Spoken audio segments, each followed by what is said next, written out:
Standard social சயின்ஸுக்கு ரொம்ப time கிடையாது, 2 நாள் தான். அதுலேயும் நாளைக்கு கவர்மெண்ட் ஹாலிடே வரனால கண்டிப்பாக எக்ஸாமுக்கு நல்ல முறையில் ப்ரிப்பேர் பண்ணுங்கள். ஏன்னா நிறைய பக்கம் கோயில் திருவிழா நடக்கிறனால லாஸ்ட் எக்ஸாம் ரொம்ப லிபரலாக விட்டுறாதீங்க. நல்லா ஹார்ட் ஒர்க் பண்ணீங்க அப்படின்னம்னா கண்டிப்பாக நல்ல மார்க் ஸ்கோர் பண்ணலாம். உங்களுக்கான நான் எப்போயும் அப்டேட் பண்ணக்கூடிய செலக்டட் கொஸ்டின்ஸ், ஆல்ரெடி சோசியலுக்கான இம்பார்ட்டன்ட் கொஸ்டின் நான் வீடியோ அப்டேட் பண்ணிட்டேன். அது பார்க்காதவங்களுக்கு டிஸ்கிரிப்ஷனில் லிங்க் கொடுக்குறேன், மறக்காமல் ஜாயின் பண்ணிக்கோங்க. அந்த வீடியோவையும் பார்த்துருங்க. ஹிட்லர் ஜெர்மனி ஆதரவை எவ்வாறு பெற்றார், முசோலினியின் ரோமாபுரி நோக்கி அணிவகுப்பினுடைய விளைவுகள், ராமலிங்க சுவாமிகள் சீர்திருத்தங்கள் குறித்து குறிப்பு வரைக. அடுத்து பார்த்தீங்கன்னா லக்னோ ஒப்பந்தத்தினுடைய முக்கிய அம்சம். முதல் 4 லெசன்லேயுமே பார்த்தீங்க அப்படின்னம்னா 4 கேள்வி வந்திருக்கும். அதுமாதிரி பதுங்குகுழி போர் முறை குறித்து எழுதுக ஃபஸ்ட் லெசனில் இருக்கக்கூடிய ஒரு கேள்வி வந்திருக்கும். 5 கேள்வி ஹிஸ்ட்ரியில் 4 லெசன்லேருந்தே கேட்டிருக்காங்க. அப்போ 4 படித்தா போதுமா அப்படின்னு கேட்டுறாதீங்க. கண்டிப்பாக உங்களுக்கு ஒரு செலக்டட் கொஸ்டின் ரொம்ப சிம்பிளாக தான் இருக்கும். ஆனுவல் எக்ஸாமுக்கான கொஸ்டின் பேப்பர் அப்படிங்கிறத சொல்கிறதுக்காக தான் இதை அப்டேட் பண்ணியிருந்தேன். கண்டிப்பாக இதில் இருக்கக்கூடியது எல்லாத்தையுமே ஒரு தடவை தரவு பண்ணிடுங்க. அதுமாதிரி பார்த்தீங்க அப்படின்னா இயற்கை எரிவாயு வெப்ப குறைவு விகிதம் இந்தியாவின் செம்மொழிகள் யாவை.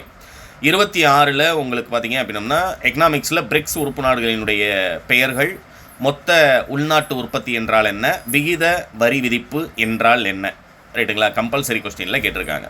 இதில் ஜாகிரஃபியில் எத்தனை கேட்டிருக்காங்க அப்படின்னம்னா உங்களுக்கு ஜாகிரஃபிலேருந்து 4, ஹிஸ்ட்ரியிலேருந்து 5, சிவிக்ஸ்லேருந்து 3 கேட்டிருக்காங்க. லாஸ்ட்டாக பார்த்தீங்க அப்படின்னம்னா உங்களுக்கு எக்கனாமிக்ஸ்லேருந்து 3 கேட்டிருக்காங்க, ரைட்டுங்களா? இந்த கம்பல்சரி கொஸ்டின் உங்களுக்கு சிவிக்ஸ்லேருந்து வந்திருக்கு. அடுத்து கீழே பார்த்தீங்க அப்படின்னா அடுத்தது 5 மார்க் கொஸ்டினில் ஒரு 4 டிஸ்ட்ரிக்டில் நடந்த 4 வருஷத்தில் நடந்த ஒரு கொஸ்டின் பேப்பரை ப்ரிப்பேர் பண்ணிங்கனாலே கண்டிப்பாக இப்போ 8 மார்க் எல்லாமே அட்டன் பண்ணிடலாம். இந்திய உலகப்போரினுடைய விளைவு, வேலூரில் 1806 வெடித்த புரட்சியின் கூறுகளை விளக்குக. வேறுபடுத்துகளை பார்த்தீங்கன்னா உலோகம் மற்றும் அலோக கனிமம், மேற்கு தொடர்ச்சி மலைகள் மற்றும் கிழக்கு தொடர்ச்சி மலை.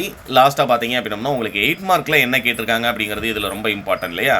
அதை சொல்லிடுறேன். இது எல்லாமே நான் இம்பார்ட்டன்ட் அப்படிங்கிறது உங்களுக்கு ஆல்ரெடி சொன்னதான். இந்தியாவின் மண் வகைகளை ஏதேனும் 5 குறிப்பிட்டு மண்ணின் பண்புகள் மற்றும் பரவல் பற்றி விவாதிக்கவும், சாலைகளை வகைப்படுத்தி விளக்குக, அரசியலமைப்பு, இந்திய பிரதம அமைச்சருடைய பணிகள், மொத்தம் 3 பணிகள் இம்பார்ட்டன்ட் அப்படிங்கிறத சொல்லியிருந்தேன். அந்த 3மே படிச்சிருந்தீங்க அப்படின்னா ஒரு 5 மார்க் கண்டிப்பாக என்ன செஞ்சிடலாம், நீங்கள் அட்டன் பண்ணிடலாம்.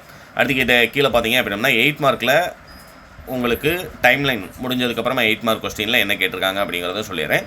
8 மார்க்கில் தீபகற்ப பீடபூமிகள் பற்றி விவரிக்கவும் 1, அதுக்கு அல்லதில் 1857 பெருங்கழகம் தோல்வியடைய காரணங்களை ஆராய்க. என்ன சார் நமக்கு ஜாகிரஃபிலேருந்தெல்லாம் 8 மார்க் வருமா அப்படின்னா மேக்ஸிமம் பார்த்தீங்க அப்படின்னா ஜாகிரஃபிலேருந்து 1, ஹிஸ்ட்ரியிலேருந்து 1 தான் கேட்பாங்க. மேக்ஸிமம் 2மே ஹிஸ்ட்ரியிலேருந்து கேட்குறதுக்கும் வாய்ப்பு இருக்குது. அப்படிங்கிறனால 8 மார்க்கில் நான் இதெல்லாம் இம்பார்ட்டன்ட் சொன்னோம், அது எல்லாத்தையுமே ஒரு தடவை தரவு பண்ணிடுங்க. உங்களுக்கு மேப் அண்ட் டைம் லைனில் எது பார்க்கணும் அப்படிங்கிறது ஈவினிங் உங்களுக்கு ஒரு 8 o'clock ஸ்டடி முடிச்சுட்டு நான் உங்களுக்கு வீடியோ அப்டேட் பண்ணுறேன். அது வரைக்கும் இந்த question paper already 5 mark and 8 மார்க்கில் என்ன கொடுத்துருந்தனோ அது எல்லாத்தையுமே இன்றைக்கே தரவு பண்ணிடுங்க. நாளை மறுநாள் 2 days தான் டைம் இருக்குது. 2ஆம் தேதி எக்ஸாம் அப்படிங்கிறத ஞாபகத்தில் வச்சுக்கோங்க. All the best.